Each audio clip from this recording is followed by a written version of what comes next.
ঠান্ডায় কেঁপে মরে যাবে। তবুও মেয়েদের ঢং করার জায়গা পেলে মেয়েরা সেটা এক মুহূর্ত হাতছাড়া করবে না। তো ট্রেনে একটু ছেনালি মেরে তারপরে আমরা সিঁড়ি দিয়ে কুটকুট করে নেমে নিলাম। তারপরে আমার বোনও কুটকুট করে নেমে পড়ল। তারপরে আমি নিয়ে নিলাম ফল।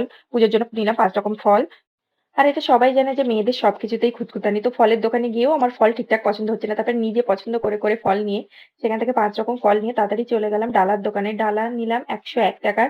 তার মধ্যে আমার মনে হলো মালাটা একটু ছোট দিয়েছে। তো মালাটা আমার সেরকম পছন্দ হয়নি। সেইজন্য ওখানে ঝোলানো বড় মালাগুলো দেখছিলাম যে মায়ের গলায় যাতে দেওয়া যায়। জানি না দেবে কিনা আমাদের মালা। কারণ প্রচুর লোক পুজো দিতে এসছে। তার মধ্যে কার মালা যে ভাগ্যে পড়বে সে ভগবানই জানে। তারপর মালা নিয়ে আমরা রেডি পুজো দেওয়ার জন্য।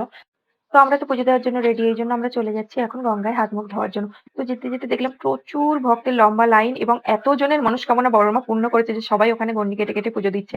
জানি না আমি যে অভিযোগ জানাতে এসেছি সেই মনস্কামনা আমার পূরণ হবে কিনা। গঙ্গায় গিয়ে হাত মুখ ধুয়ে নিলাম। সঙ্গে মাথায় জল ছিটিয়ে নিয়ে তারপরে কপালে বড় মা লেখার জন্য তো ওখানে বসেই থাকে লোকজন।